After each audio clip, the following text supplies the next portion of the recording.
നമസ്കാരം. Raf talk ഫുട്ബോളിലേക്ക് ഏവർക്കും സ്വാഗതം.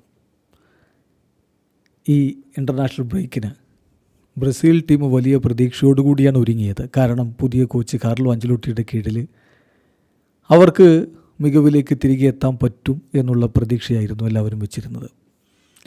2 മത്സരങ്ങൾ, 2ലും ഗോൾ വഴങ്ങിയിട്ടില്ല. ഒരു കളി വിജയിച്ചു, ഒരു കളി സമനില. ബ്രസീൽ വേൾഡ് കപ്പിന് യോഗ്യതയും നേടി. സോ ഈ ജൂൺ മാസത്തിൽ ഇൻ്റർനാഷണൽ ബ്രേക്കിലെ കാർലോ അഞ്ചലോട്ടിയുടെ സ്ക്വാഡിലെ ഏറ്റവും ശ്രദ്ധേയമായ പ്രകടനം നടത്തിയ താരങ്ങൾ ആരൊക്കെയാണെന്ന് ചോദിച്ചാൽ, ഒന്ന് തീർച്ചയായിട്ടും അലക്സാണ്. അലക്സാൻഡ്രോ റിബൈറോ എന്നു പേരുള്ള, എന്നെ അലക്സ് എന്ന് വിളിച്ചാൽ മതി എന്ന് പറഞ്ഞ അലക്സ് സെൻറ്റർ ബാക്ക് പൊസിഷനിൽ മികച്ച പ്രകടനമാണ് അവൻ നടത്തിയത്. ഇന്നത്തെ കളി കഴിഞ്ഞിട്ട് കാർലോ അഞ്ചലോട്ടി ഇത് എടുത്തു പറഞ്ഞു, അലക്സിൻ്റെ പ്രകടനം വളരെ മികച്ചതായിരുന്നു എന്ന്. തീർച്ചയായിട്ടും ബ്രസീലിനെ സംബന്ധിച്ചിടത്തോളം സെൻറ്റർ ബാക്കുമാർക്ക് അത്ര വലിയ പഞ്ഞമൊന്നുമില്ല. എന്നാൽ പോലും സോളിഡായിട്ടുള്ള ഡിഫൻസ് അവർക്ക് അത്യാവശ്യമാണ്.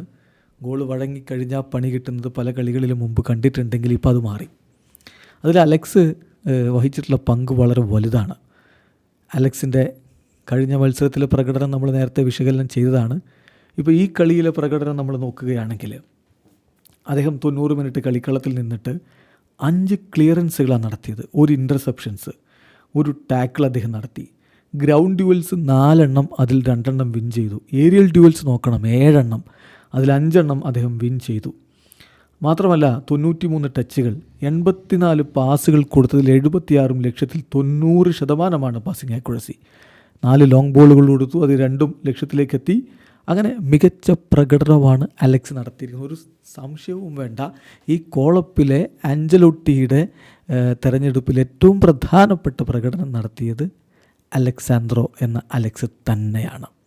ബ്രസീലിയൻ മാധ്യമം ഗ്ലോബോ വിശേഷിപ്പിച്ച പോലെ ഈ കളിക്ക് വേണ്ടി ബ്രസീലിലേക്ക് എങ്ങനെയാണോ അലക്സ് വന്നത്, എന്ത് മൂല്യമാണ് അദ്ദേഹത്തിന് ഉണ്ടായിരുന്നത്, എന്ത് വലിപ്പമാണ് അദ്ദേഹത്തിന് ഉണ്ടായിരുന്നത്, അതിനേക്കാൾ വലിയ മൂല്യത്തോടെ, വലിയ വലുപ്പത്തോടെയാണ് അദ്ദേഹം ഇപ്പോൾ തിരികെ പോകുന്നത് എന്ന്.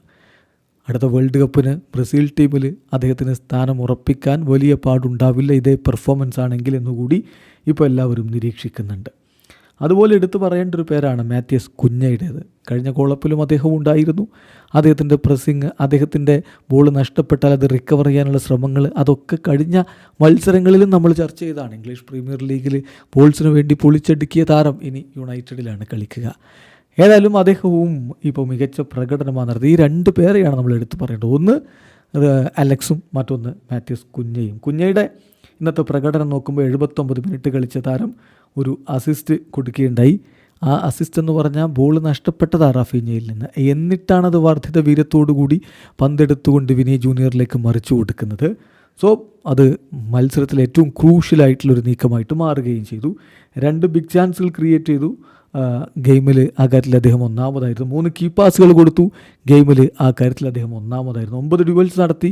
ഗെയിമിൽ ആ കാര്യത്തിൽ 3-ാമതാണ് അദ്ദേഹം. ഒരു ഡ്രിബിളിംഗ് അറ്റംപ്റ്റ് അത് സക്സസ്ഫുൾ ആവുകയും ചെയ്തു. സോ മാത്യൂസ് കുഞ്ഞയുടെ ഡെഡിക്കേഷൻ, മാത്യൂസ് കുഞ്ഞയുടെ ബ്രസീലിയൻ ദേശീയ ടീമിൽ തനിക്ക് സക്സസ് ആവണമെന്നുള്ള ആവേശം, അത് വളരെ ഇമ്പോർട്ടൻ്റ് ആണ്. അദ്ദേഹത്തെ ഒരു സെൻറ്റർ ഫോർവേഡ് ആയിട്ടല്ല ഈ മത്സരത്തിൽ കളിപ്പിച്ചതെന്നും നമ്പർ 10 റോളാണ് താൻ അദ്ദേഹത്തിന് കൊടുത്തിരുന്നത്, ഫ്രീ ആയിട്ട് മൂവ് ചെയ്യാൻ അനുവാദം കൊടുത്തു എന്നും ഒക്കെ കാർലോ അഞ്ചലോട്ടി പറയുന്നുണ്ട്. അഞ്ചലോട്ടിക്ക് അറിയാം എങ്ങനെ താരങ്ങൾ ഉപയോഗിക്കണമെന്ന്. അതിൻ്റെ റിസൾട്ട് വരും മത്സരങ്ങളിലും കാണുമെന്ന പ്രതീക്ഷയിൽ ആരാധകരിക്കുമ്പോൾ ജൂൺ മാസത്തിലെ സ്റ്റാൻഡ് ഔട്ട് പെർഫോമേഴ്സ് ആരാന്ന് ചോദിച്ചാൽ, ഒന്ന് അലക്സ്, മറ്റൊന്ന് മാത്യൂസ് കുഞ്ഞ. വീഡിയോ അവസാനിക്കുന്ന ഫുട്ബോൾ ലോകത്തെ കൂടുതൽ വിശേഷങ്ങളുമായി റാഫ് ടോക്സിൽ എത്താം.